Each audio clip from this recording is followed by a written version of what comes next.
Welcome back to the Kevin O'Connor Show. We got a full draft show today. Selection Sunday was yesterday. We found out the full bracket. We're going to look at things through a full draft lens from no ceilings. Corey, how you doing, Corey? Kevin, I am awesome. Beautiful rainy day here in New York City. But I'm excited to do this in person, man. We've done a couple, virtually, but this is the first one we get to do face-to-face, so I'm excited. I'm very excited. I do one in person with you here at Yahoo Studios here in New York City. Before we get to some draft stuff, a little bit of NBA news this morning. Shams Charania reported that next week during the Board of Governors meetings, owners are finally going to vote on moving forward with expanding with Las Vegas and Seattle as the only two teams they would exclusively focus on for expansion to go from 30 teams to 32 teams, with Memphis or Minnesota moving to the Eastern Conference. Initial thoughts, Corey? What do you think about this? Is the league ready to expand? Is it deep enough? What do you think? I mean, this has been rumored in some capacity for years with both locations. Obviously, Vegas has been something the NBA has been pushing for a while with, Summer League has turned into what it's turned into, a massive event every year. You have the NBA Cup, obviously, that is been there and has done well. So we know that. And then Seattle, we've been clamoring for them to get a team back since the team left. So I think it's cool. I do think that we're at a point where there is so much talent. I mean, don't get me wrong. The counter argument is that tanking is already bad enough. Now you're going to bring in two more teams into the fold. But I think the game is evolving in a way that this is also you have to look at it long term, and I think it's going to be cool. I mean, it's not the only league with 32 teams, for sure. Right? So I think we'll figure it out. NHL expanded to 32, NFL's at 32. It's a good number for professional sports teams in America, and I would just hope personally. So as Sham said, this would likely be to prepare for the 28-29 season. So a little bit of ways from now, but still before 2030, like a lot of people were seemingly anticipating. That's a bit sooner. I would hope that Adam Silver pushes for schedule changes that align with what happens with expansion. Because if you're expanding to 32, that creates opportunity for you to create a balanced schedule, right. Face everybody twice, all of the 31 teams, you face them twice, 62 game regular season you could have, and with play-in on top of that, with NBA Cup expanded on top of that, there's ways for them to go about that and overhauling the schedule to make it start to finish more interesting without these lulls that we kind of have. They kind of addressed it with the NBA Cup in November, December. They're trying, I would expect to address it in the February, March, early April stage where it's playoff race, but we're in a lull right now. Right. And I mean, a lot of people are starting to focus on college basketball. So I'm optimistic. I'm in favor of it. I think the league is deep enough. I'm hopeful that it happens. My understanding is that there is increasing support from owners behind it. Shams did say $7 to $10 billion each team could potentially go for. So that's a lot more revenue. A lot of money. And just from a personal standpoint, I hope Seattle gets a team. I want to go to a Sonics game in my life, It's an incredible city, Sonics game, go see Kurt Cobain's house. Jimi Hendrix. Yes. I walked by Electric Lady Studios this morning in Cafe Wa, back where Jimmy used to play, the studio he opened. And there's the Museum of Pop is in Seattle, formerly owned by Paul Allen, as a great Hendrix exhibit. I got to go. I want to go. I would go even if without a Sonics team. But 100%. Pacific Northwest is a great section of this country, and the Blazers do great there. We know that the Sonics have, with Seattle coming back, eat into Portland's market, maybe a little bit. Yeah, but hard to say. It's a storied, franchise. You still see Sonics merch. There's still people who want this. So I think it'll be awesome for those fans to get their team back. I think it was Gary Payton II said if the Seattle Supersonics come back, he would want to go play there. He'd demand a trade to go to the Sonics. And I'm sure there'd be some players. Some player, Gary Payton II, you're demanding a trade? Me too. So we'll see what happens there. More on the NBA through a March Madness lens. Let's talk about key NBA draft storylines to watch in March Madness. Number one has to be the health of Darren Peterson. A story in the Kansas City Star recently quoted Darren Peterson talking to reporters after a recent game where he opened up about how preseason during training, not even basketball, just doing sprints, he got what he called a full body cramp that forced him to have to go to the hospital.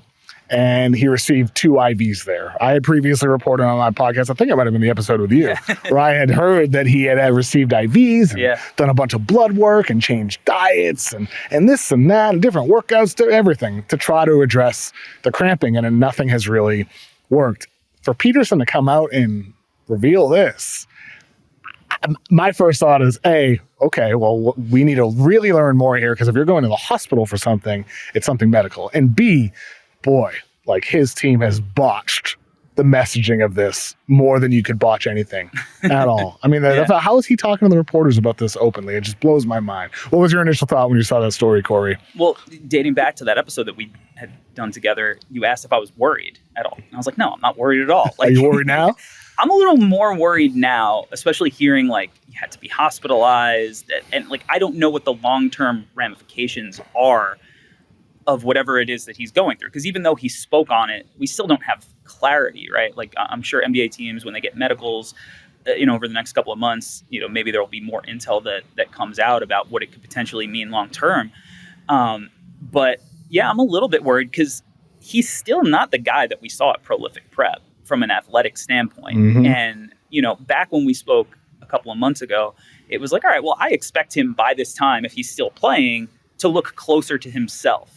And don't get me wrong, he's still been really good. And he's had moments where he's been great, even. But he's not getting all the way to the rim. It seems like anytime there's like a slight bit of daylight, right, he's almost getting the shot up. And then just play type wise, one of the things we wanted to see was his playmaking and getting other guys involved. And there's been flashes here and there. And this was one of my concerns with him actually going to Kansas, because I don't think that program is really like a kingsmaker of like true NBA level star talent, at least from the guard positions, that he wouldn't get to show as much of that. So it was like I had that concern before the season, but we really have not seen it. He had a negative assist to turnover ratio, in conference play. So there are some concerns about like those lofty Kobe comparisons. I think I brought up that maybe he's playing more like Ray Allen, and that's what he looks like.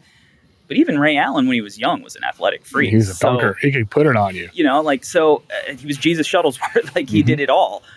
So I am a little bit worried. And so I have moved him one spot down my board. Where is he now? Now he's at 2, and behind Boozer or DeBonsa? Behind Boozer. Okay. But that 2 through 4. Jesus, what does DeBonsa have to do? God. He has, since the time we spoke with him too, he's also taken his game up to a completely new level as well. It's the ever so slightest margins. You're holding on to what Peterson was in high school. Yeah. Which is totally fair. He was unbelievable. Elite shooter, elite on ball, elite off ball, could get to the rim. He looked more dynamic. Defensively impactful. two-way. The fact is, like, today, on March 16th, as we record this, he does not look as athletic as he did 3 months ago at the early part of the season. And 3 months ago, he didn't look as athletic as he did a year ago at this time at Prolific Prep. And that's where I look at things and I'm like, what's going on here? If I were ranking them based on this season only, I'd probably have him after DeBonsa and Caleb Wilson. I think that's totally fair. And you can make an argument for Darius Acuff, too. I would agree. But that's the tricky part of the draft. Yes. You don't want to over-index that and then look back. Is this just a blip? Was he just dealing with something that was, only going to affect him this year? And this is why intel is important. Well, and like it's the intel, like I said in February too, when we did our podcast then, the intel was what I said. He had received IVs, he's done blood work, he's changed his diet, he's changed his workout regimen, they've done this, they've done that, they've tried everything, he's gone to different doctors, and nobody has come with an actual diagnosis. This is really the most strong piece of information that we've had he actually went to the hospital over this, because WNBA player Kelsey Mitchell went to the hospital last year for something quite similar. She had cramps, and they said that she has rhabdomyolysis. Sure. Which is, I probably butchered the pronunciation. If you're a doctor, feel free to correct me. But that is the breakdown of muscle tissue that leads to the release of muscle fiber contents into the blood. That is not necessarily something that you can have multiple times over. It's like something that happens as a byproduct of something else, from my understanding. So was that a one-off with that happening last year with him having to go to the hospital? Has this happened multiple times? Is this why he's pulling himself out of games because they want to avoid that happening, pushing himself too far? Why is he now playing 30-plus minutes per game, but also playing the worst he has all season? His shooting numbers are down. He's not getting to the rim as often. He's less impactful defensively. He's made some good plays, don't get me wrong. Yeah. But he's playing the worst stretch of his entire year at Kansas while playing the most minutes. There's just like a lot of questions right now with him. Right now, with the way he's playing, his impact is partially relying on the ball going in the hoop.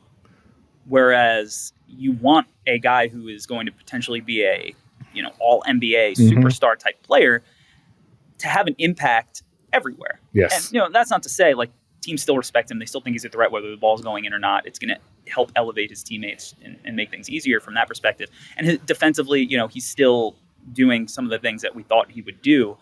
But yeah, the rest of his game is becoming a little bit more like questionable. It's up in the air. And partially like one of the things that scares me about like fading him too much too is like he does seem like an insular motivated guy too, who might use this as a chip on his shoulder of being like, everybody doubted me. All the intel is that he is a hard worker. That he does have a desire to be a really good NBA player. Now, is he a psychopath who's going to, the Draymond, the Kobe's? Where I don't think so.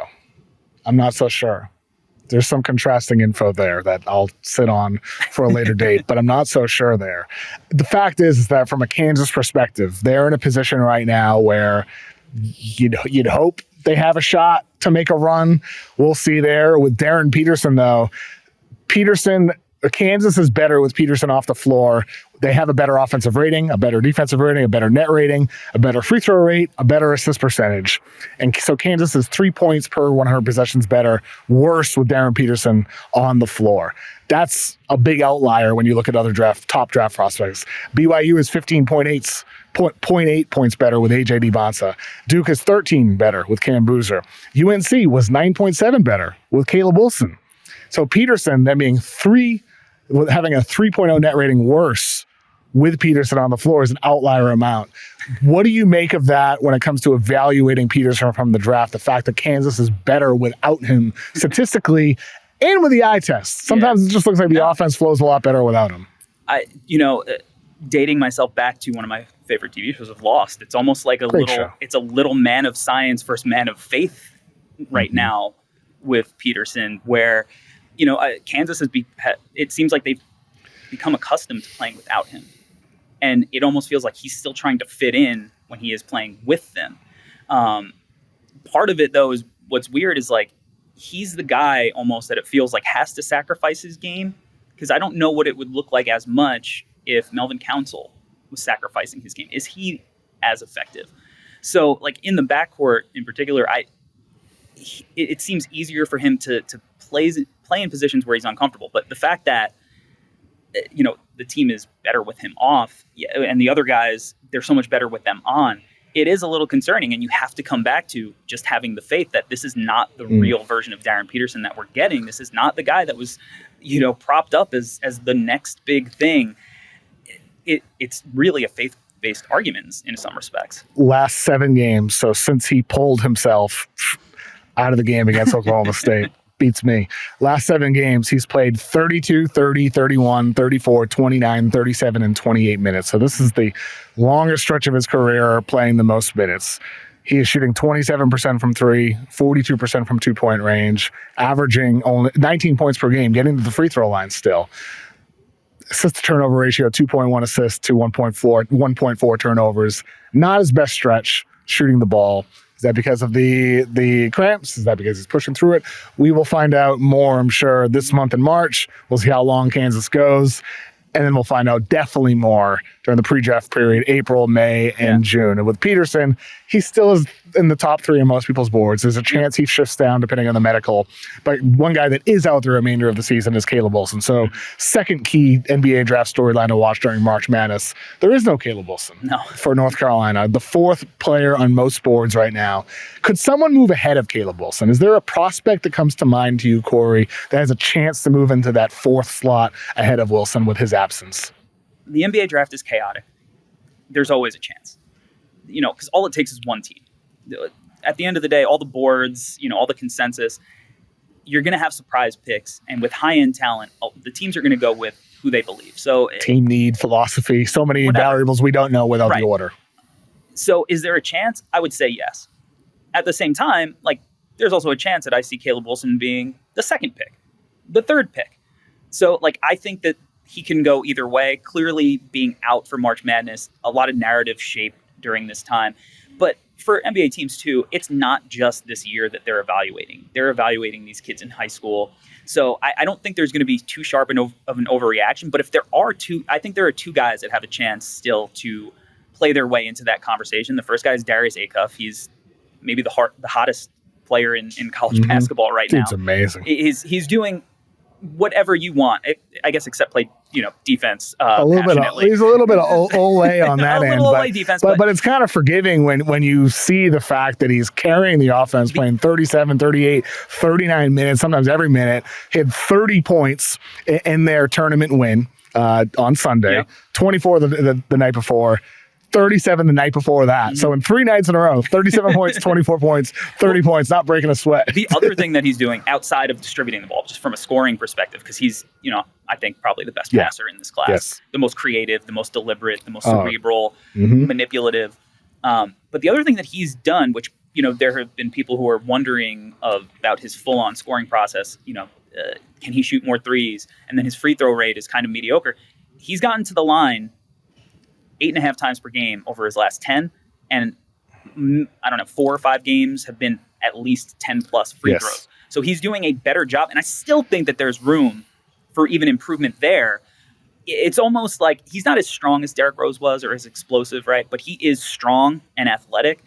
And sometimes it almost feels like he can maybe not get some calls just because he's not going to move as much when he does get bumped. There's a little bit of that, but then there's also opportunity where he's got a football player frame. But then there's also opportunity where he's going to learn to do the Jalen Brunson, SGA, whatever foul grift as he continues to develop. And I got like a slight step. I'm going to dip my shoulder just ever so slightly, create a little bit of contact, and now I'm going to get the call. So like, there's still levels for him to go up, and he's playing at such a high level already. And then defensively, yes, there's a little Ole, but he doesn't have like you said, he's like built like a football player. It's not like this is a sub 6 foot guard, who can't. He's not Tyler Tanner. He's not that small. Right.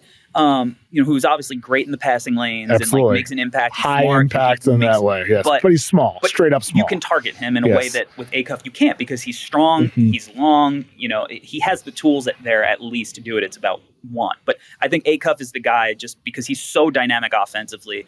And even if he's not going to be your number one option on a championship team because it's so hard for guards to do that, he can still be the number 2, the number 3 if your team's really lucky. And the reason why that's important is because of his ability to play off ball. Right. When I had Rashad Phillips on last week, of course, he's the uncle. He's very biased of Darius Acuff, but I think everything he said in the podcast, I agree with from an unbiased perspective. His ability to play on ball and off ball is such an asset. So if he doesn't become a number 1, if he becomes a number 2 or a number 3, he's made almost 50% of his catch and shoot threes this year. He has an ability to move off ball with that sturdy body, that football player frame. You could have him set an on-ball screen for a bigger guy. This is the Tyrese Maxey. Yes. Cal had Tyrese Maxey, and Ashton Higgins was running the show there. So a lot of what we saw with Maxey in college was great callback, running off screens and all. And what's cool about Acuff is like typically guards who are on ball a lot, they don't have the crafty little ways that they're going to flare, and run off screens. And he's kind of got it. Yes. So I have full faith that he's going to be comfortable playing off other guys. And then the other guy I think has a chance, and he was the guy that I think most people had in either the 4 or 5 spot in the preseason, and he's been in and out of the lineups with injury. But when the highs are high, Michael Brown Jr. Oh, I was wondering where you were going to go. Yeah, I like when it. When the highs are high, and we know that March Madness, it's only a few games, and if a guard gets hot, they can propel a run in a real way. So if he just has like a 4-game stretch where he hits 25 threes or whatever, and he's done that already this season. And, I like Conwell. Like, they have guys who can play. He could be a guy who can regain the steam that I think he's kind of lost at various points of the year. It's been a very strange year for Michael Brown, because you see his 45-point breakout and you're like, oh my God, he's here. He's back. Louisville's got South Florida in the first round, and then they'll face either, if they advance, Michigan State or North Dakota State. I think there's a chance we see them in the Sweet 16. There's a chance. There's a real chance of that. And if they do get there, it's going to be in part of Michael Brown. With him, his last 11 games since he returned from his injury that hampered him earlier in the year, his makes per game, 7, 1, 7, 1, 2, 14, 8, 11, 5, 9, 2. Yeah. Up and down. You don't know what you're going to get every single night. When he's on, the dude is unstoppable. Yep. There's nothing you can do about him with his pull-up, his ability to get to the rim and finish with his right hand, his left hand off punch foot. on people. Oh my God. He can dunk on people. He can rifle passes across the court with either hand as well. There's some real elite talent when you see him on the highs.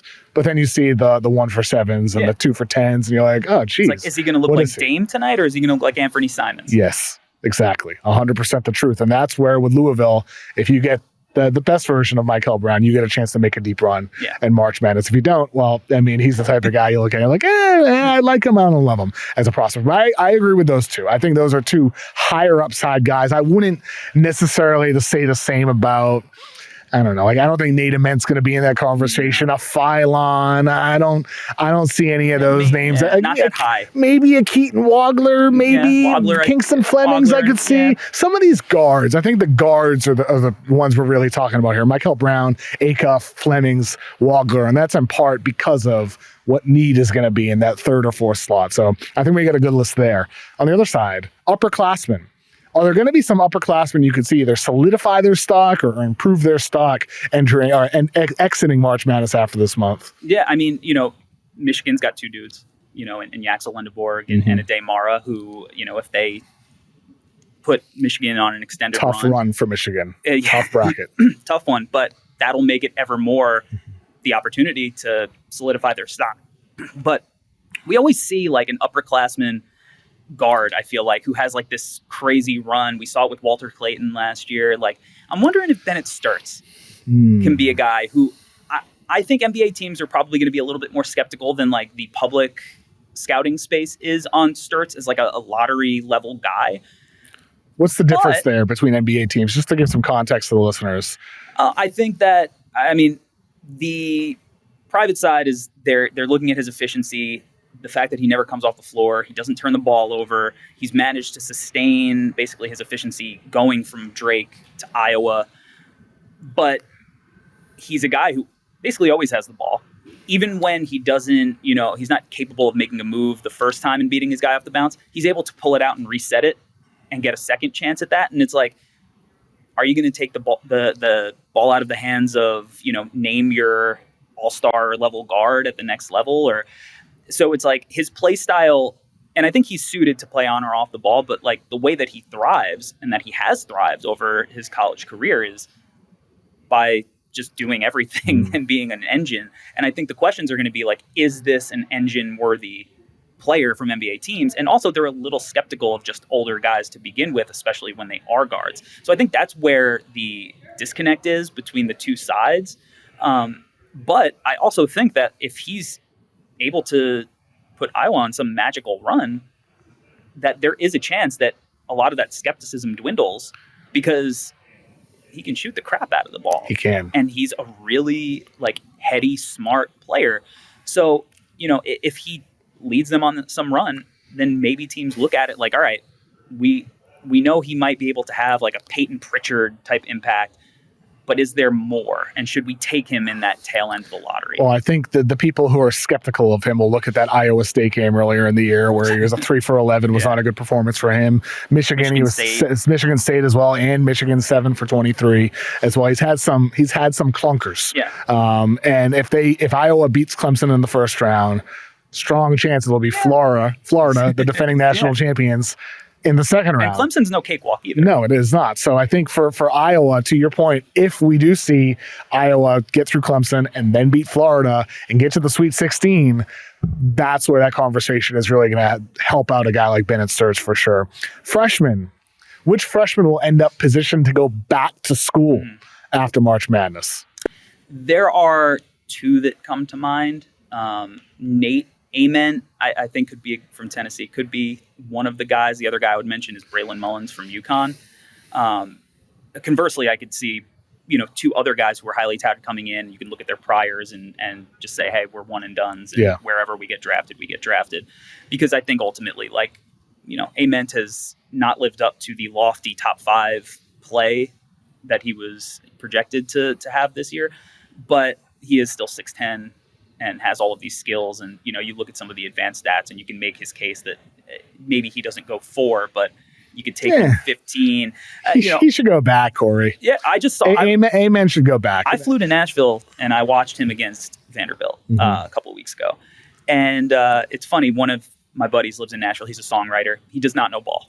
It may be 90s ball because of, trading cards, but he doesn't know ball. And we're on the court watching them warm up.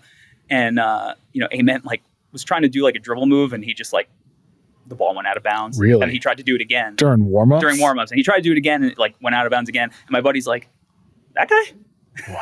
And, you're here to watch him? And I was like, that guy. And he had a beautiful opening drive and then he disappeared until, I don't know, halfway through the second half. And he turned it on halfway through the second half. That's an Ament experience. So, yeah. And part of me wonders, though, because I think there would be a lot of teams who are like, he should go back. He should improve. He's going to be a guy that whatever year he decided to come out is going to be a pro. He just, at the end of the day, he's 6'9", 6'10", whatever, and he has all of these tools. Not just the scorer. Right. He's got some playmaking feel. He can pass, a little bit of shot creation potential. I mean, we'll see over time, but I think with the scoring ability, doesn't really get to the rim. When he does get to the rim, he's not a good finisher. No. 45% at the rim this year, according to Synergy. He's almost trying to get fouled when he gets there instead of finishing and then getting fouled. Exactly. And so that 45% number is since his mid-year breakout. Prior to that, it was only 55% at the rim. He's made 41% of his mid-range pull-ups, only 31% of his threes off the dribble, small sample size. You'd like that number to get a little bit higher up over time, which it could. The mid-range pull-ups, though, one, those shots are reserved for mega stars, yes. But part of the reason he has to settle for those shots is because he doesn't have the burst to get all the way to the rim. And he just realizes, okay, I'm 6'10", so I'm going to turn my back. And they're these mid-range fadeaways that they turn into. And he's obviously got touch there and he's skilled at knocking those down. But he can't dip his shoulder and establish position and get closer to the hoop. So he's not there yet physically, even though he has gotten a lot stronger since high school, to his credit. So that's the thing. It's this dichotomy of there's a lot to like there. And if you were buying in on tools, you can make the case. But, there's a lot that people are just feeling blah about. And that's where if he was to come back, get better over an offseason, have a year of college basketball under his belt, he could really break out in a weaker class. He could be number one next year. In a weaker class. He could be number one next year if he comes back and has a big year as a sophomore. I don't think you could rule that out. I think the reason why I'm still I know he had 6 straight games where he looked pretty good, 24 points per game. So much of that was fueled by the fact he just shot catch and shoot threes well. It's not like he was generating shots at the dribble at a higher level or anything. Since that quote unquote breakout, he's made 42% of his catch and shoot threes. First 18 games though, only 24%. So didn't shoot well early in the year. He shot well on catch and shoot opportunities lately, but still not better at the rim, still not better getting to the rim, still shaky from mid-range efficiency wise. There's just too much for him to improve on unless Tennessee goes on a run. And teams have maybe a sour taste in their mouth from guys like Salon, Richeche, even Buzelis, who's been the best, I think, of that grouping. Yes, for sure. And he just had a 40-point game, right? He's flashed a lot. Against the tanking Warriors, of course. but even, Buzelis is not lighting the world on fire necessarily. So that archetype, maybe there's something where teams are are we overvaluing just the fact that he's tall? I think so. Honestly, yeah, I think so. I think that, but we'll see with the skill level how it evolves. Did you say you had one more other than Ament? Braylon Mullins from UConn. Oh yeah, it's Braylon Mullins. That's right. Yeah, Mullins is a good one. 34.5% from three. I think you'd like to see him shoot better. It's 14.5 threes per 100 possessions. So he's getting them up. I just thought that in that UConn system, based on what I had seen from the AAU tape, because there's not, he was public school, not much to take from that. His stats were outrageous there. I just thought he was going to be able to feast off the ball as a cutter And especially because he's athletic. Like, he had 20 dunks in AAU. This is not your typical, like, all I do is shoot guy. Not that he's like a creative guy like Khan. Like, I think that was like the early comp to him because Khan was having success because he didn't have that handle. But like, there was a little bit more to his game that he hasn't necessarily shown that I thought he might show, because he was almost like a combination of like Cam Spencer and Jordan Hawkins. And like, I just thought there was a little bit more there offensively. Now he missed the early part of the year with an ankle injury. So, maybe just acclimating to it all, caused him to maybe just, hey, I got to fit into this specific role now. But I thought we'd see some more athletic indicators. I mean, he never gets to the free throw line, like, ever. And that's a concern, especially because I thought, there was some physicality to him before the college season. So I think that if he comes out, he's just, he's going to be probably around 6'5". He's got pretty good, like, defensive numbers. So he's not just like a one-way shooter, which I think the league has kind of phased out. And he's young. But if he went back another year and showed other aspects of his game, again, instead of like, oh, is he going to be like in the 15 to 20 range or 15 to 25 range? Because, we just saw McNeely go where, and he was taller. Yeah, and, late 20s. Yeah. He can come back again like Ament and be like, okay, I'm going to be a top 7 pick. Which he should. And without Caravan there next year, there could conceivably be more opportunities to be in different spaces as we've seen Caravan occupy over the years at UConn, with him being more than just a spot-up shooter like he was when he was super young. Fifth question here, fifth storyline on my mind entering March Madness from a draft perspective. Does BYU give AJ DiBonsa the keys? Because I'm watching that BYU Houston game, and last 5 minutes of the game, DiBonsa shot only 4 times. Rob Wright dominated the ball. There's a 2-minute stretch where DiBonsa didn't even get a touch. And I'm like screaming at my TV like, Kevin Young, did you see DiBonsa creating off the dribble in the first half against pressure this cross-court whip pass bullseye to Rob Wright from the right wing DiBonsa to the left wing Rob Wright. Bullseye pass for an open spot up 3. Did you not see this guy put the ball in his hands and let him create against this elite defense in Houston? And then I watched Duke. And Boozer did not have his best game. But what did they do? They put the ball in Boozer's hands over and over and over and over down the stretch. Every single possession he got a touch. And that comes from the coaching staff. Sure. And so I'm wondering, BYU's missing guys. They have injuries. Will they empower their freshman, their best player, the potential number 1 pick, and AJ DiBonsa, and let him guide them to victory? Live and die with AJ DiBonsa, because that game against Houston, to me, was not encouraging for BYU's chances of going far. A little like year 1 LeBron Wade, like your turn, my turn. Get out of the way, Rob Wright. Yeah, Get out of the way. Obviously, Rob Wright is not D Wade in this scenario, right? He's Mario Chalmers. Get out of the way. I hope so. I don't know if we'll see it. It's, we're so deep into the season. You would have thought, especially after losing Richie Saunders, hey, let's just give AJ the keys, put him on ball. I posted an 8-minute video the other day of DiBonsa's playmaking, because I feel like people just label him a scorer, and like, he really is a good passer. Now, I think where the weaknesses in that is how long was your Peterson passing video? 90 seconds? That one didn't get 20 posted. seconds? Yeah, it didn't get posted. Yeah. Still editing it. Still looking for clips. Yeah, I'm still, we'll get there. And yet you still have him ahead of DiBonsa. Okay. All right. Come join me. Come to Brockton represent. Maybe I'm the biased one. Me and AJ both being from Brockton. I posted the Peterson defense video in his place. We're waiting on AJ still. Oh, okay. Totally fair there. I'll bet on 6'9" long arm tough guy to figure it out defensively. I don't want to come off like I'm too skeptical on AJ, because I love AJ's game and he is going to be an all NBA level player. I just think there might be like 4 or 5 potentially in this class, so it's hard. Totally fair. But I hope beauty is in the eye of the beholder. That's what this year's draft class is. Absolutely. And AJ still has to figure out, like, okay, I have so much gravity with my scoring that I can manipulate the defense every time down the floor.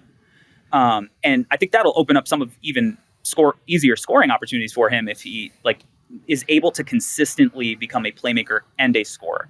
But he's fully capable of it. And maybe if it was like, hey, you are our point guard, maybe that unlocks it to where, because he's empowered to play maybe a different role than, he's been playing, where it's like, all right, he's still getting these reps and these opportunities. But like a lot of the time, like it's not him bringing the ball up the court. He's like coming off some action and then like flowing into a ball screen. And maybe it was just like, we're going to spread out. We have an athletic dude who's going to set screens. He's been awesome throwing lobs, like the touch, the timing.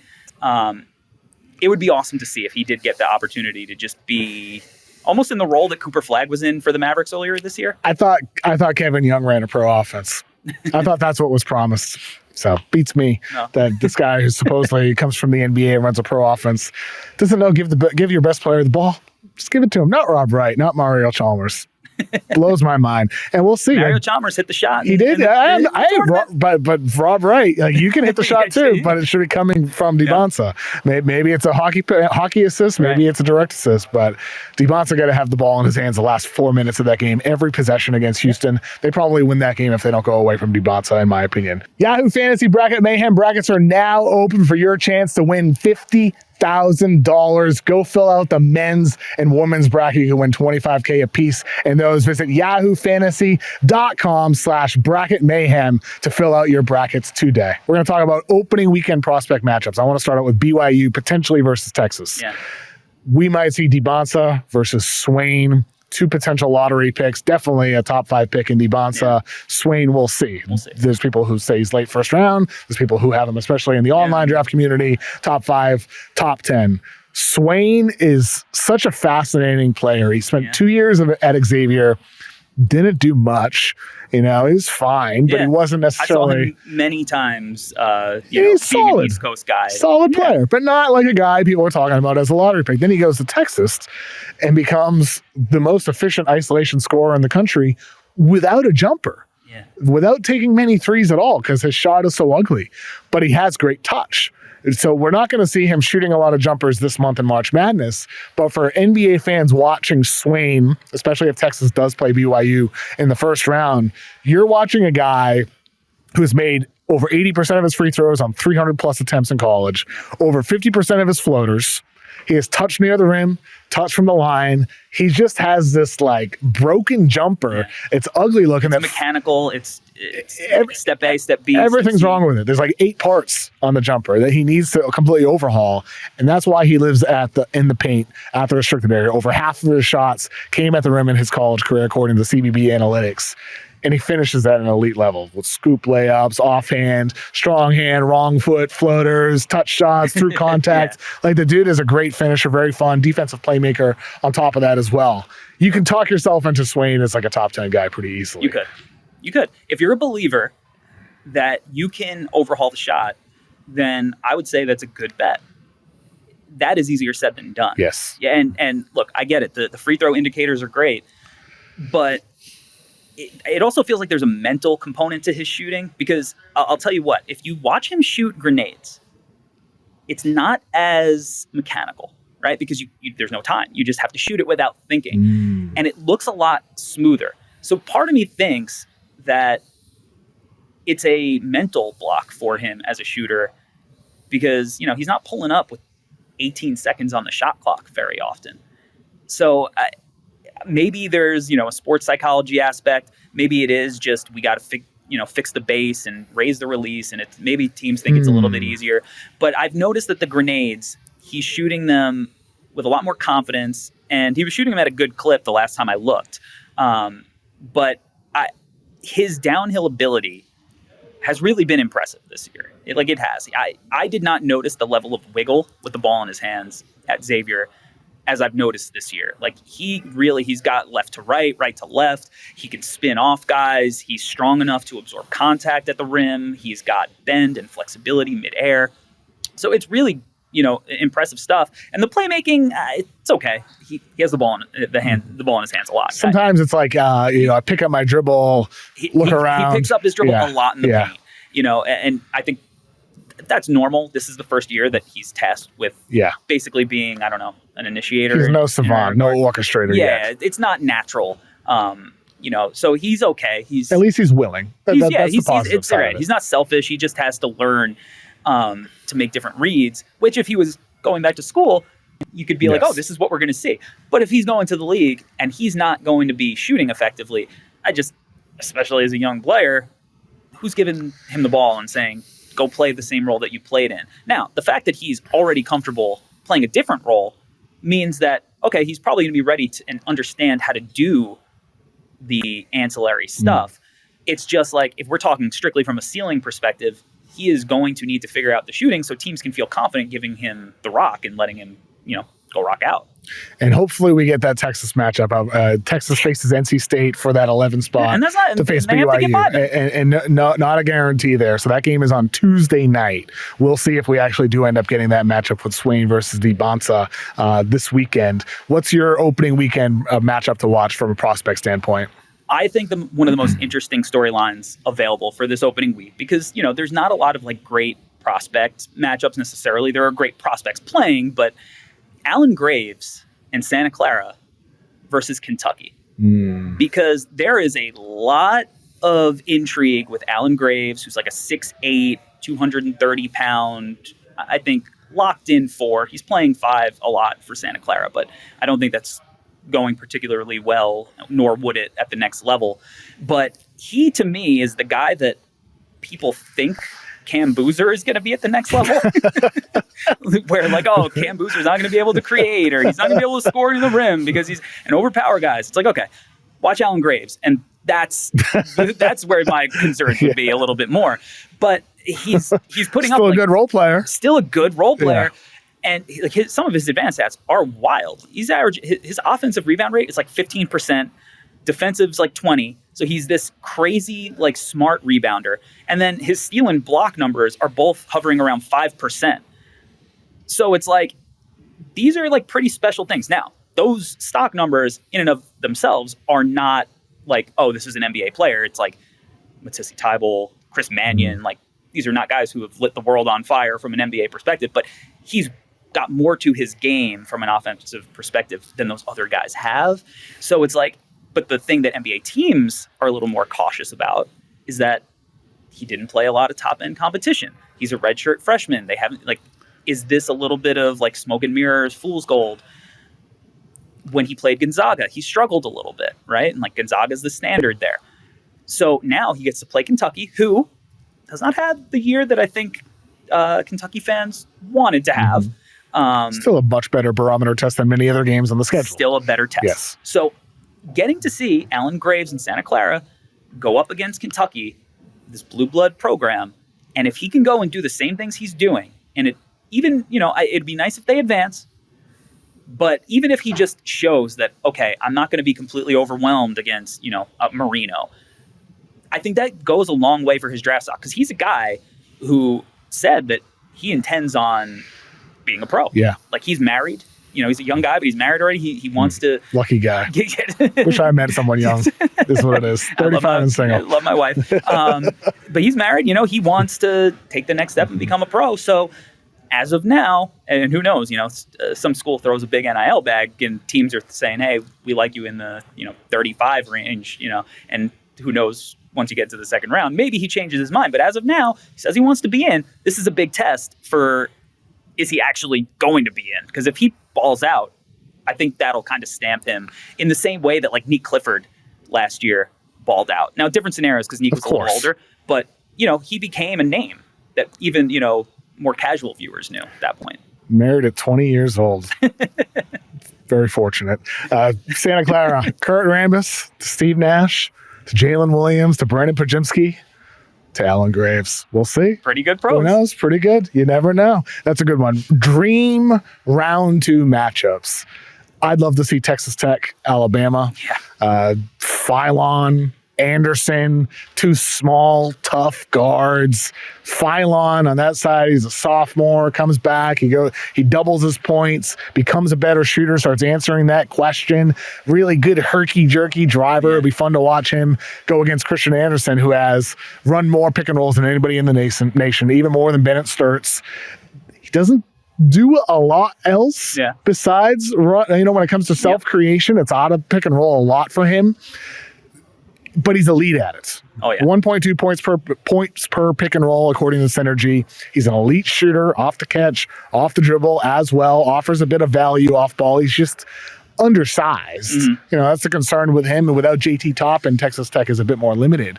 But I think that would be a really fun guard-to-guard prospect matchup. And I hope we get to see it round 2. I'd love that. Me too, because I think that's kind of the storyline of this draft after the Big Four, you know, is that the point guard group is just loaded. Oh, my God. You know, and so like, many names. Yeah, you will never find a big board that has the same order because you can, it's like a buffet. Like if you like this, you could, you know, like, and Phylon and Christian Anderson are two of the guys in that group who came back as sophomores, both improved in a huge way.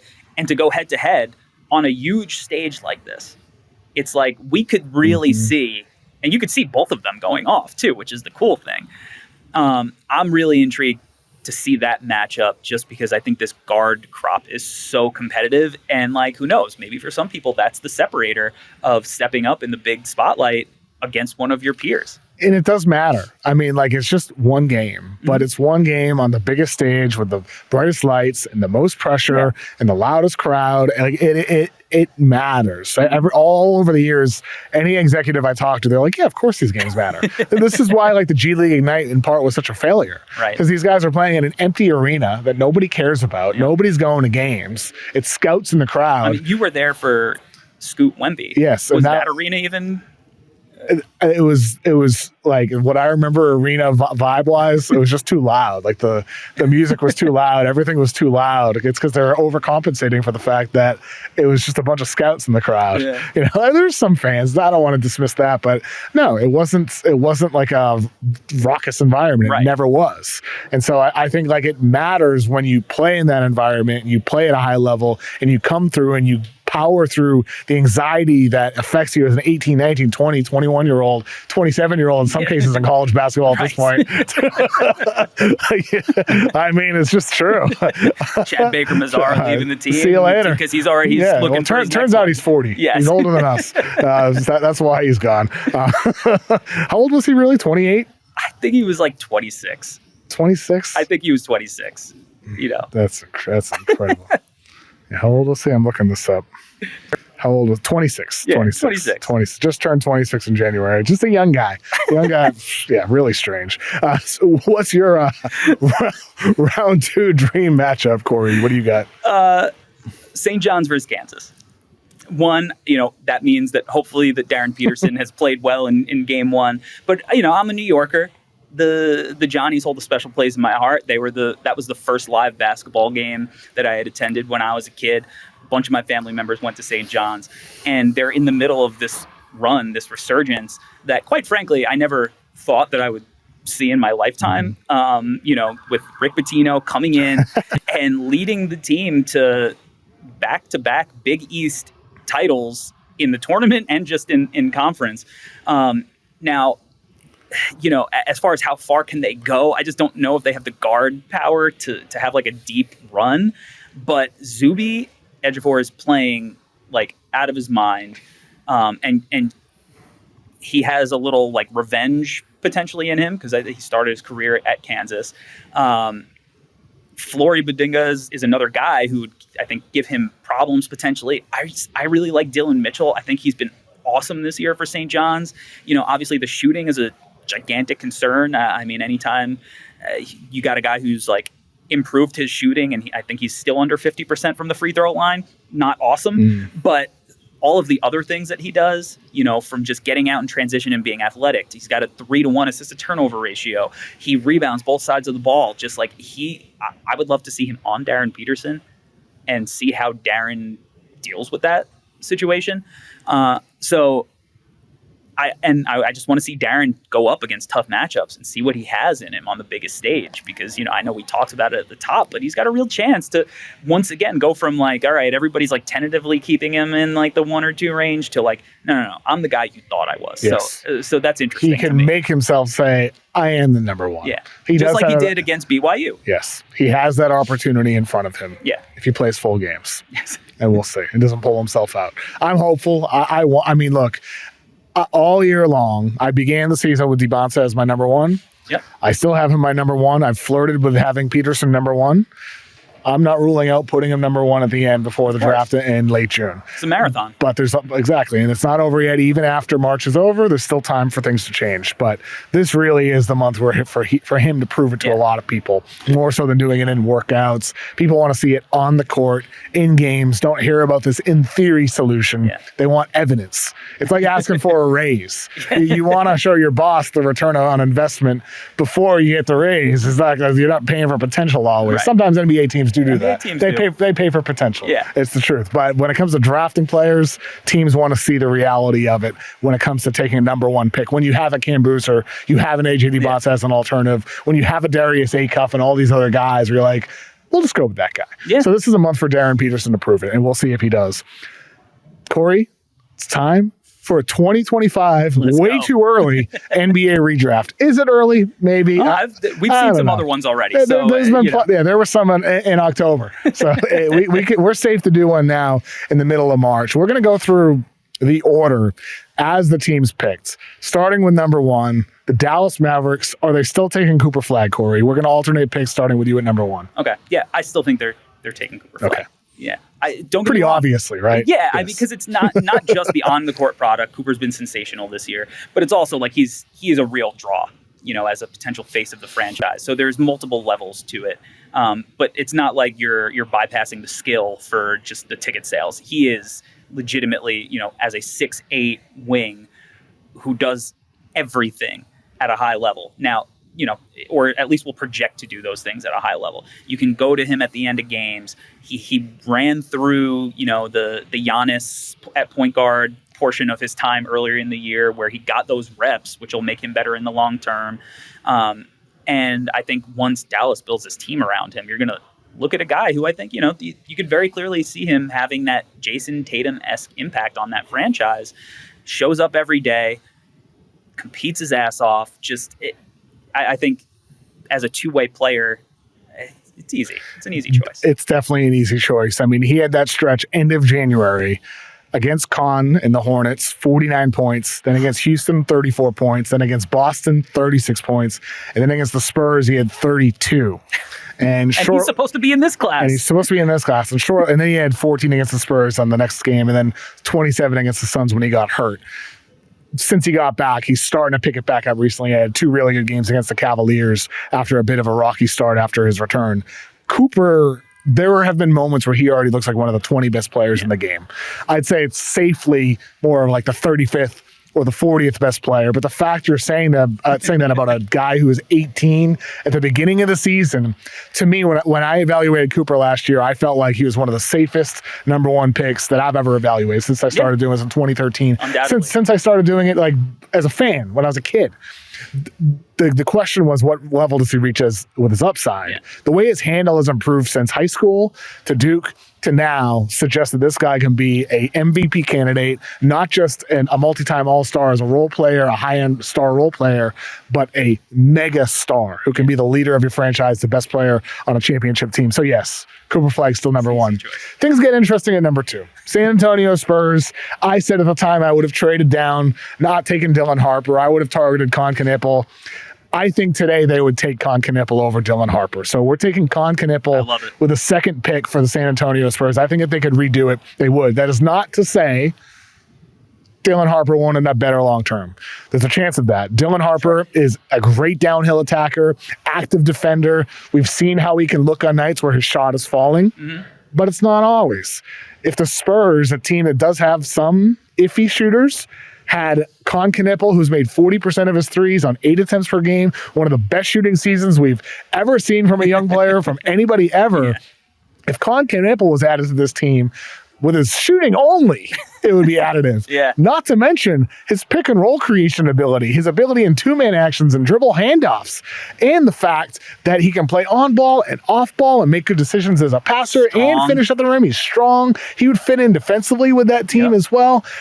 I think the Spurs would be more so the favorites over the Thunder simply if they had Con Knippel, who has been one of the 40 or 45 best players in the NBA this year as a rookie. He's been one of the best 50 best players in the league. So I'd say Knippel over Dylan Harper today. Would you agree with that though, Corey? I had Con at number 2. Okay, so we're on the same page I still. flirted with Con even like for a second. I was like, could Con be the best player in this draft when we look back?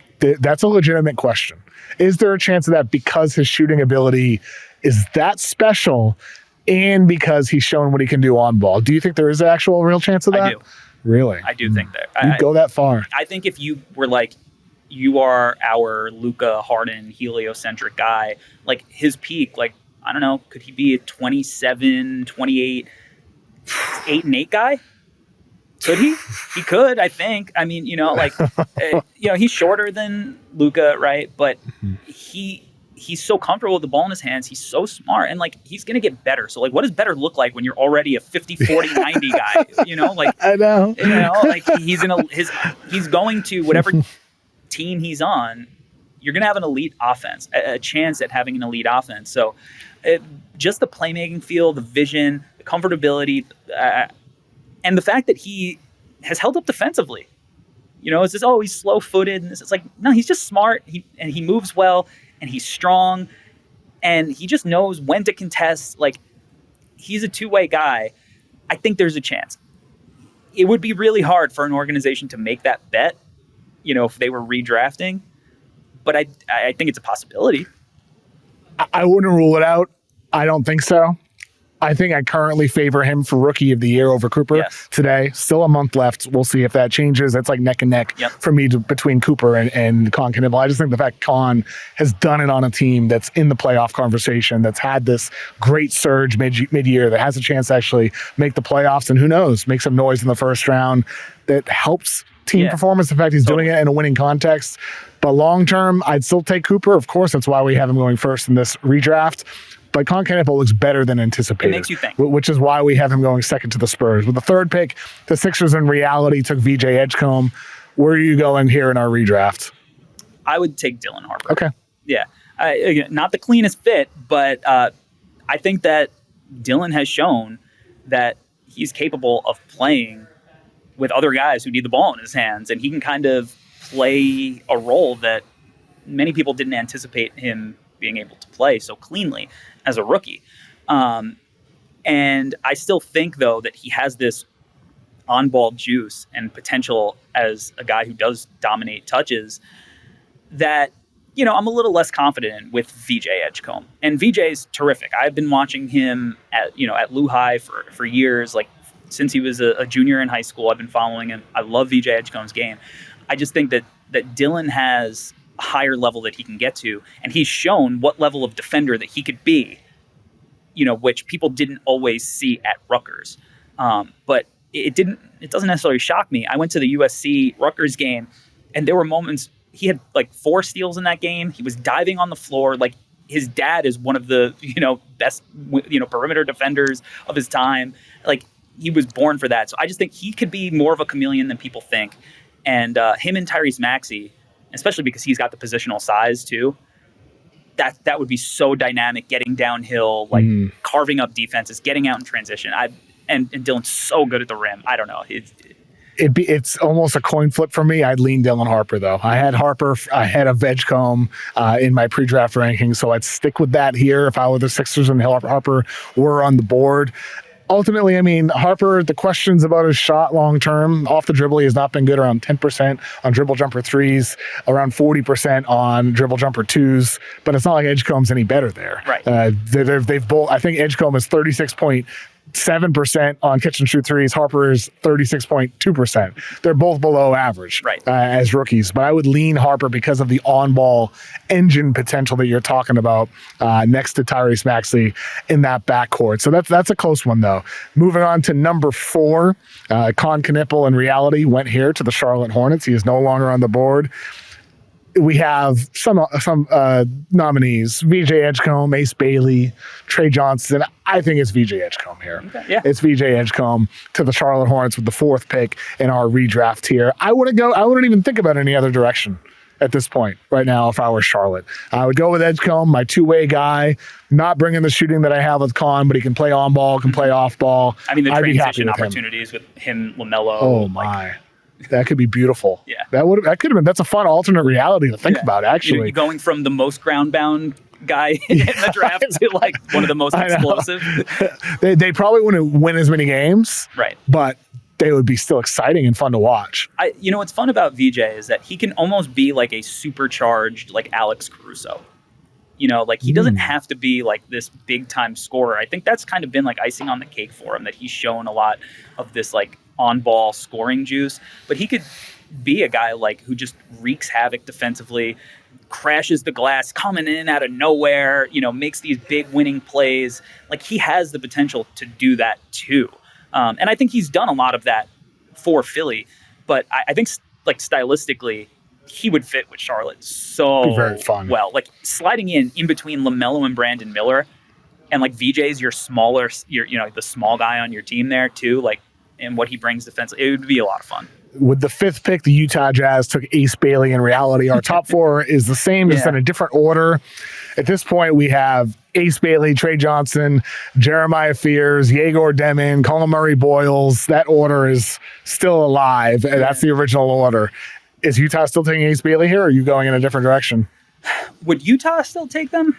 Maybe. We know Ainge likes his RSCI guys. And Ace has been really good this year. Yeah. He's been really good this year. But you wouldn't? No. Where are you going? I would take Derek Queen. Oh, Derek Queen. Yeah. Derek Queen. What makes me the case of this guy who can't play a lick of defense? I love Derek Queen. Shoot. I love Derek Queen. I think that this is going to be the guy who maybe it takes a couple of years, but he might end up in the same, different player stylistically because he's more of a driver. He's got handle. I don't know. To me, he was always this weird combination of like Jalen Williams and Şengün, because he's a little wingier and as a creator than Şengün. And I think that like defensively, I get it. I don't view him as like a 5 necessarily. Like I think that he's capable because of his ball handling. I think his lateral movement defensively is better than his like rim protection ability, and he's got quick hands. You pair him next to a Walker Kessler. Laurie's shown he can play the 3. You're still really big in the front court here. I mean, I know that they traded for Jaren, but I just think like as a playmaker, as a downhill threat, and then there's low-hanging fruit that like he's a guy who's shown that he has touch from the free throw line. I think he'll space the floor eventually, and he's just this super unique, weird weapon that I think like down the line is going to be able to carry an offense in a way that I just think is hard to find. He's like an outlier. I like outliers. So I'm going to go with Derek Queen. I had him 3rd on my board coming into that cycle, and I still think he's had some really, really high moments that I just go, man, you don't find that guy in every draft. I worry. And I get the concerns. I worry. I totally get the concerns. You know why I worry in part? It's nothing to do with Derek Queen. It has everything to do with Alperen Şengün.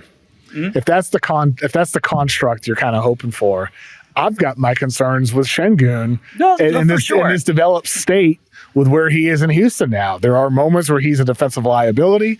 There are moments he's a liability with not bringing enough as a perimeter player, as a shooter.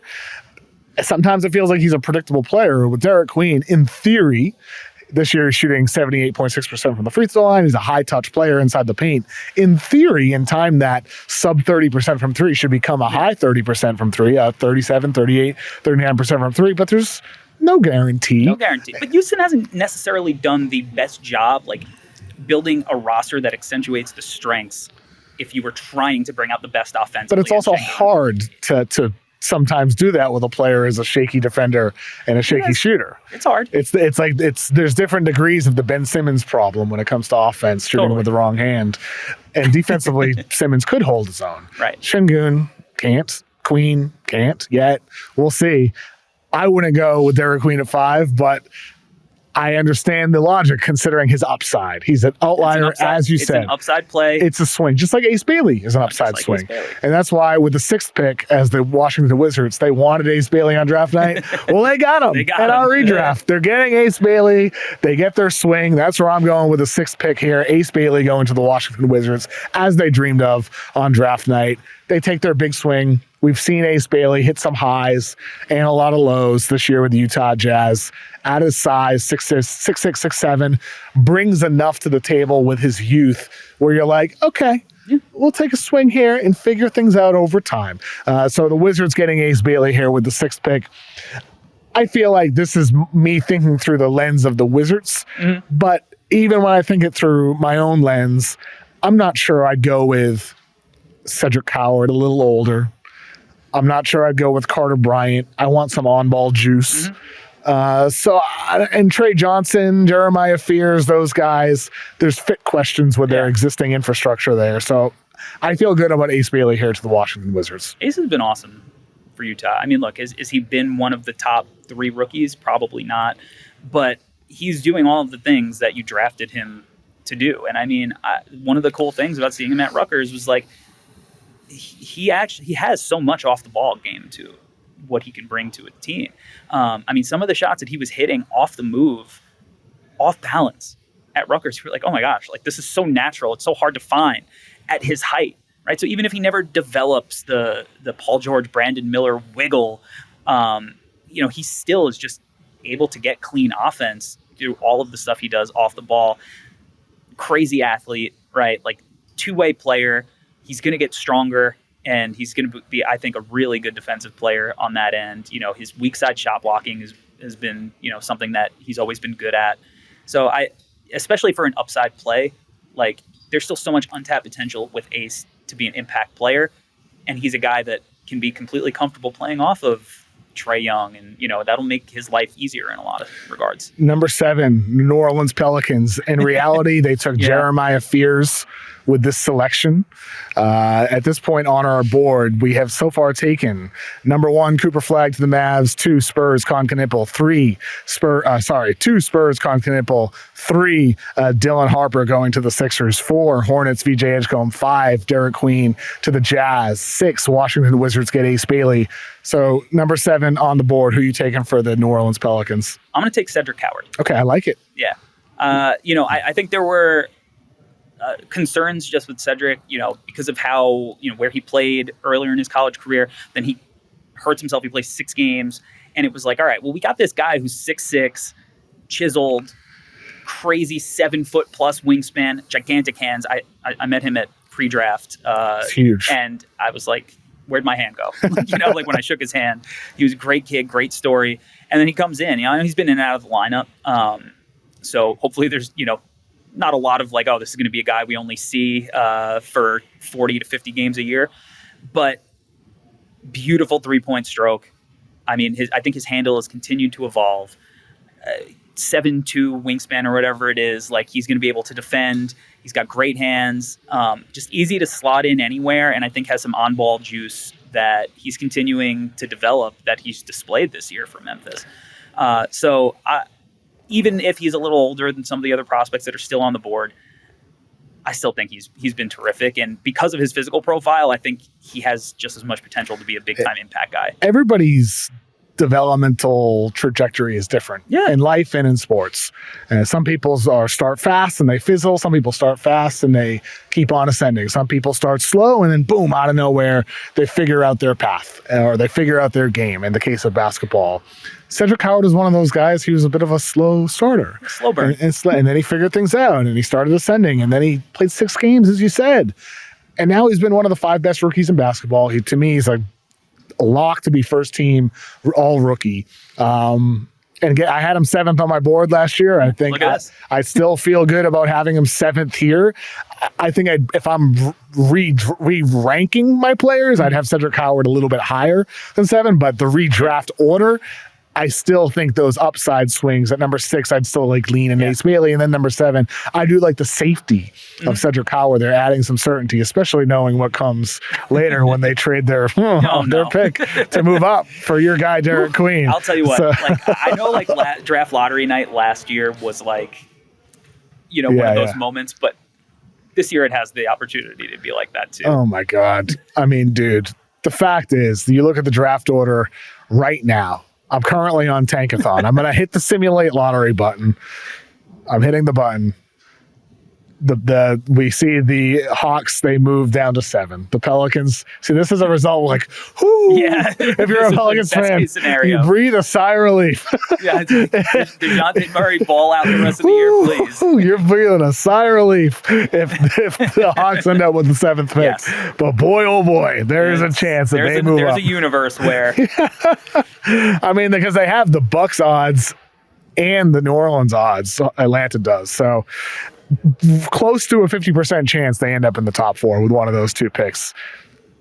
Pelicans screwed up doing that trade. I don't care how much you like Derek Queen. I didn't like him that much. They should not that much. They shouldn't have done that deal.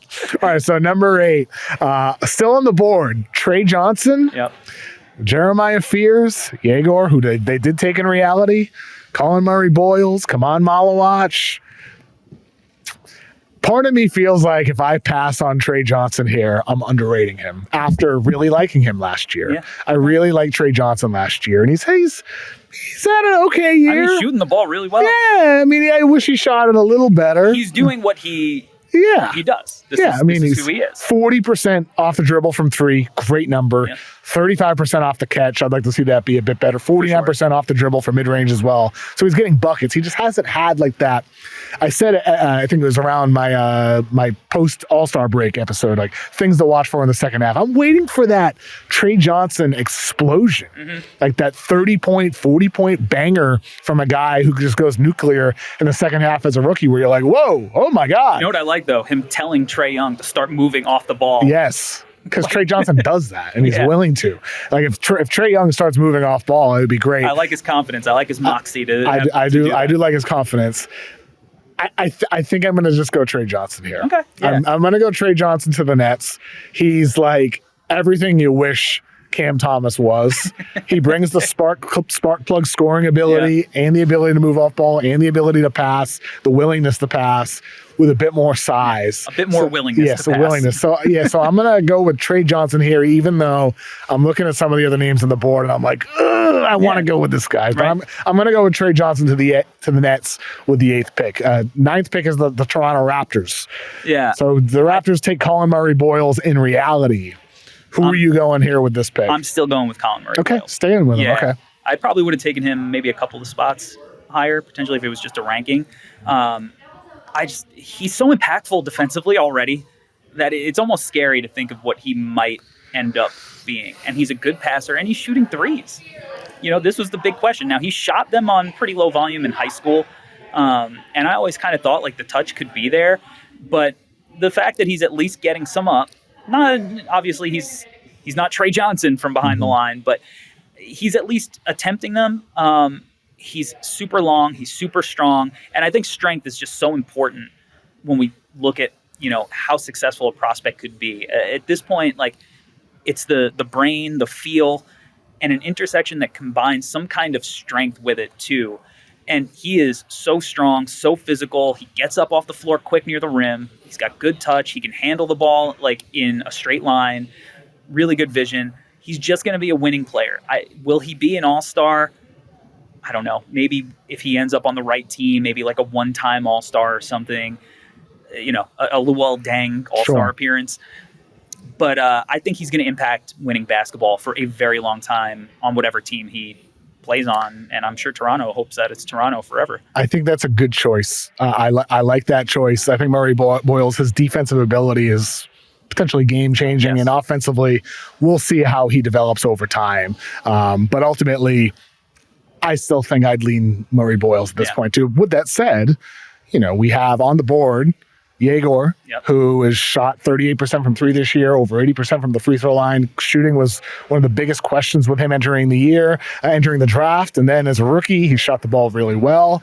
We still have Jeremiah Fears, solid point guard. We still have Kaman Malawach, who the Suns did take in reality with this 10th pick. Malawach, he hasn't played a lot, looked pretty good without Mark Williams for a handful of games. He had a 5-block game against the New Orleans Pelicans, blocked Zion 3 times in the game, blocked DeJounte Murray, blocked the G. He looks great. He looks awesome in the G League. Exactly. So do you go Malawach? Do you go Yegor? Do you go Carter Bryant, who in the second half of this year is, like I said this on my pod last week, he's listed at 6'7" with a 7-foot wingspan.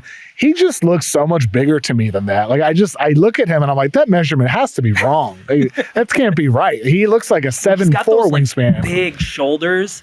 You know, like he looks 7'4" wingspan. He looks huge. He looks like one of those old school. I was watching like a Larry Johnson mixtape the other day, and you look at like what NBA players used to look like, where they like looked like bodybuilders, a lot of them. And like Carter Bryant reminds me of a guy who could have been one of those 90s, like just brolic dudes, just because physically he's a marvel. Any other names that belong in that spot for 10th? Any others? You know what? The wild card, the two wild cards, Yon Berenger and Hugo Gonzalez. I like it. Okay. The international Rob. Yeah, Berenger looks good in minutes. It's too bad Chris Finch hates to play young players. And then Hugo, total opposite. Joe Mazzulla will play anybody and everybody. He'll play G Leaguer Ron Harper Jr.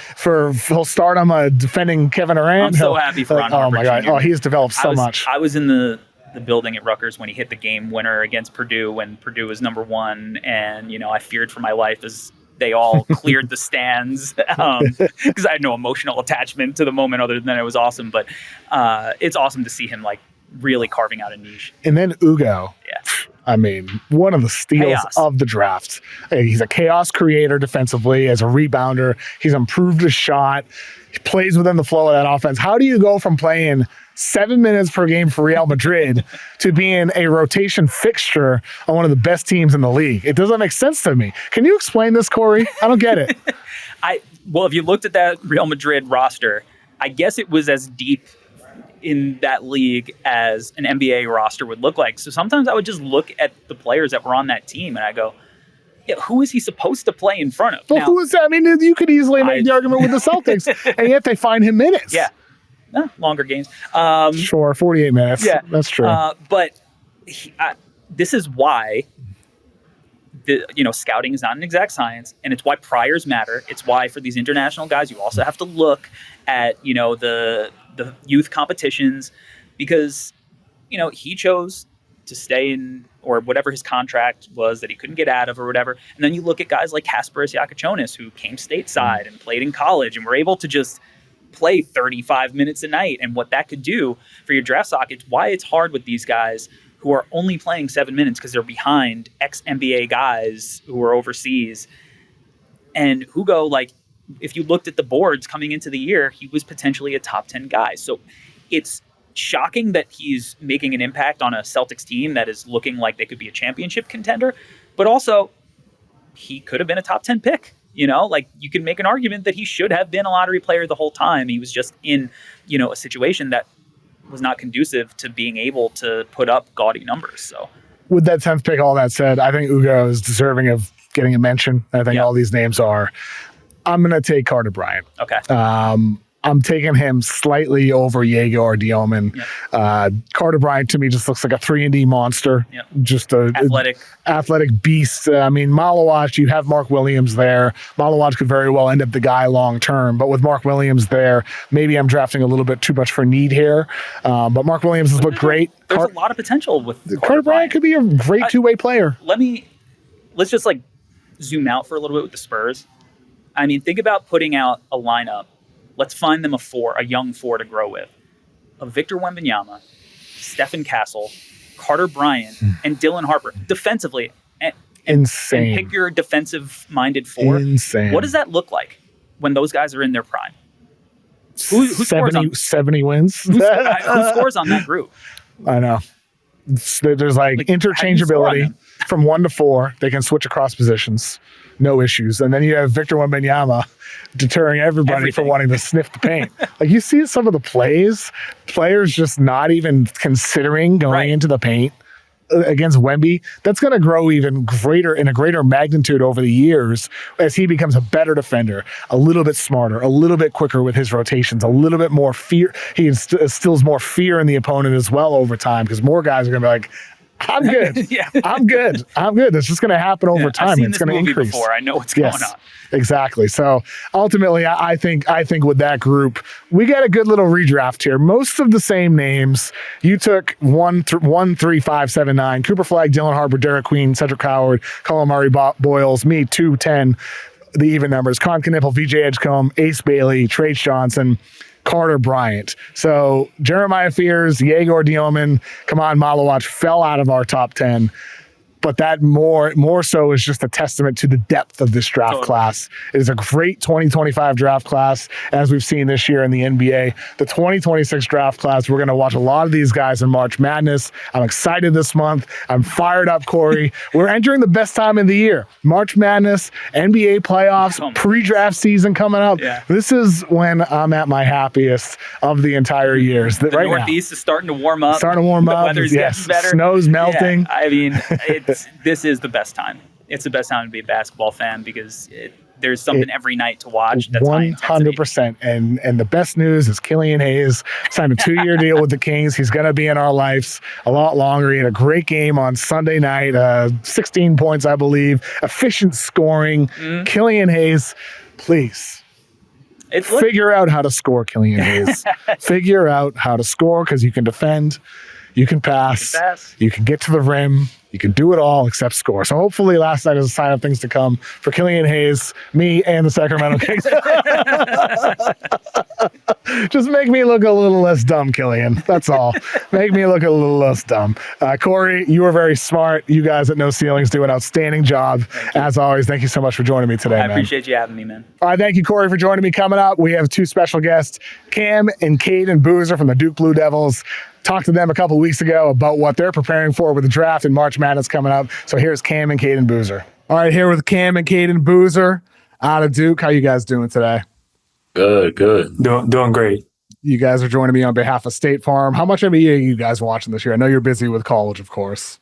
A good amount, focusing on college, of course, because scouting and stuff like that. But I watch every here and there.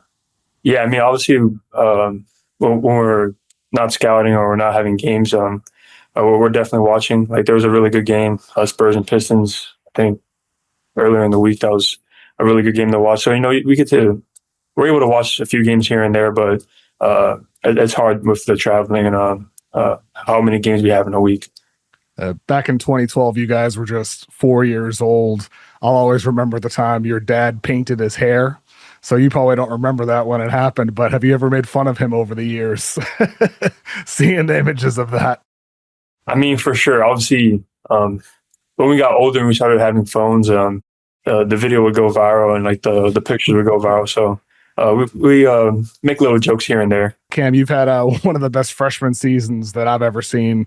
People in high school at one point, obviously you've won at every level. People said his creation needed to improve. That got better. People said the 3-point shot needs to get better. That got better. What specific skill do you need to improve the most now? I'll say, first of all, whoever says my 3-point shot needs to improve clearly just didn't watch me. My senior year, I shot 47 from 3. Right now I'm shooting 40% from 3. So that would just be incorrect. But going to the next level, I just think playing with more space and things like that is going to make the game so much easier. But there's a lot of areas you need to improve on. After the season, we're going to go back, watch a lot of film on just throughout the whole year. Things need to tune up, things like that. But right now, we're just focusing on finishing the year. We're trying to compete at the highest level right now. We're going to March. So I'm not thinking about any of that right now. I'm thinking about what I got to do right now to help my team win. Cayden, according to Synergy Sports, you've scored 1 points per pick and roll this year, one of the highest marks in the nation in the 91st percentile. Who are some pick and roll creators that inspire you? Obviously, like Chris Paul, Jason Kidd, just really, really smart point guards, even like Tyus Jones and Trey Jones, just really good point guards that have a lot of poise and try to make the right read every time. And obviously with the team that we have, the talent that's around me, it makes it a lot easier to score in those pick and roll situations with bigs like Pat and obviously the shooters that we have. So I feel like my teammates make it a lot easier for me to look good. And just we have a really good team. I feel like I've benefited because of that. Cam, you guys, when you two are on the court together this season, according to CBB Analytics, Duke has a 132 offensive rating, one of the best combinations on the team. In some ways, I feel like no surprise, the offense clicks when you guys are on the floor together. In your evaluation, Cam, what works when Cayden's on the floor as one of the facilitators on the team? I mean, we tell him all the time, run your team. You know what I'm saying? So just, I think that's the big thing for him, being a true point guard, getting guys in the right spots, touching the paint, creating. It's one of his biggest attributes, obviously. When you have guys who can create for others, it makes the offense a lot easier. So that's the biggest thing. I think Cayden, in high school, Cam mentioned high school numbers earlier. In high school, you shot about 40% on spot up 3-pointers. This year for Duke, you're closer to around 30%. What has been kind of the difference for you? I know it's a smaller sample in high school shooting the three compared to now. What needs to improve for you in those off-ball situations? I mean, like you said, it's been a smaller sample, so I think just having those opportunities and taking them. Obviously, I feel like I've been a really good shooter, and obviously when I'm prepared and I'm ready to shoot, I feel like I make it. So just being more aggressive in those moments, and just taking more threes because I know I can make them. So I think just the sample size obviously makes the numbers look a little bit lower, but at the end of the day, I trust in my work, and I just have to continue to find my moments and be aggressive in those moments. You guys mentioned that Spurs-Pistons game earlier in this week, which was one of the better games of the season. I thought it was a pretty definitive statement for San Antonio to win that and hold Cade the way they did. But I think both of those teams in their own way, they both have lineup flexibility. They can play with one big Victor out there or play him with Cornet, and then the Pistons can play with just Duren or with Beef Stew as well. They can play with different types of lineups, and that's what the recent champions have had as well, and that's what you guys have at Duke. Cam, they can play you with the 5 or they can play you with Gongba, and I think that lineup flexibility is a really valuable piece that you guys have, and moving forward with your own flexibility in the NBA. So I'm curious, Cam, you're obviously an unbelievable prospect. You always have been. But one of the nitpicks people have said is, well, what's he going to be defensively? I don't worry about it because I think you're showing what you can do and the way you've improved. But I'm curious, how would you describe yourself as a defensive player with how you work for Duke, with your lineup flexibility, and how you see yourself continuing to improve moving forward? Yeah, I mean, I'm a guy who can guard 1 through 5. Start the year, our team was switching 1 through 5, and obviously I was doing that. We've been one of the best defensive teams in the country all year long. Now we've gone mostly away from switching, so it's a little different now. But you can plug me in anywhere on defense, and I'll be fine for sure. Patrick Gongba, I feel like a lot of the times he gets overlooked, at least nationally, when it comes. And ultimately, you guys are dominant even when he's just out there. You guys have an 88 defensive rating according to CBB Analytics when just Gongba's out there. How would you guys describe Patrick Gongba to people who have never seen him play before? I mean, he's obviously one of the best rim protectors in the country. One of the best passers as a big. I think when he's aggressive, he's the best big in the country. And I feel like he's shown that night in and night out, playing against really good bigs and winning that matchup every time. So I just feel like we all have confidence in him. And when he's aggressive and when he's being the rim protector we know he can be, he's, I think in my opinion, the best big in the country. Cam, how does your roles change when you're playing with a 5 like Gongba and when you're not? Well, this year, for basically the majority of the season, I'm always playing with the 5. Whether it's Pat, whether it's Malik. I've had very few moments where I'm playing the 5 this year. But I'd say the biggest difference is just getting rebounding as a team, cracking down as guards, rebounding. Guys like Cayden and Caleb, Dame, Slim, did a great job all year guard rebounding. But that's probably the biggest difference for our team, just when we go small ball. Cayden, who was your favorite player growing up? Russell Westbrook. I always loved how hard he played, and obviously the stats were always great, but I just feel like he always brought that energy, and he just always was really good at making his teammates better. And I feel like that was just my favorite player growing up, obviously him and Kyrie. So I would say those. How about you, Cam? I would say Anthony Davis, just versatility, what he can do at both ends of the floor. He's especially in his earlier days in New Orleans, he was really just like a big guard, basically. He can stretch the floor, he'll drive you, he'll post you up. He just does everything on the floor. So I'll say Anthony Davis was for me. What do you think about all this tanking in the NBA right now to get a chance at someone like you? Right now I'm just focused on what we're doing right here this season at Duke. like I said earlier. What a great media trained answer. That was excellent. I mean, yeah, but it's really the truth. I know. We talk about it every day. You got to be where your feet are. That's what we're doing. We're not even talking about games after Virginia. We're focused on Virginia, and that's it. So, I mean, you can call it a media trained answer, but it's really the truth. I mean, it's the right mindset to have. Is that something that you guys feel like you developed at a younger age, or like when did that kind of come to focus on the here and now with where your feet are? I think, especially younger age, I think it became a really big thing in high school. Obviously, when you're getting offers and you're thinking about like where I can go in the future. But at the end of the day, the best part of history is right now and what you do with it in that certain time. So I feel like when you look ahead and obviously you have your dreams and your aspirations, and you can. Yeah, I learned that. You know what I'm saying? Obviously, when you have your dreams and your aspirations, you can always put that like in your mind, but you can't overly focus on it because then you ruin what you're doing in the present. So I feel like we learned it when we were younger, but especially when we got into high school and obviously you're getting recognition and these offers, and it's very easy to look ahead. Was there like anybody specific in your life, Cam, that influenced that, or is it like just like seeing like stuff on Instagram and TikTok to kind of like inspire that mindset, or it happened naturally? It was definitely my high school coaches, like Hayden said, Andrew and George. We used to talk about it all the time. We still talk about it to this day. Just be where your feet are, be present, don't look ahead. Just really enjoy where you are, because especially with college, you're only going to be here one time, whether you're here 1 year, 2 year, 3, 4, now you're seeing 50 years, whatever. But just be where you are, enjoy the moment and max out where you are. It's the right mindset to have in life for sure, no matter what stage you're at. You got to enjoy the here and now. So it's cool you guys have that. You guys are here with State Farm joining me here on my show. What are you guys doing with State Farm? We have a national commercial coming out soon.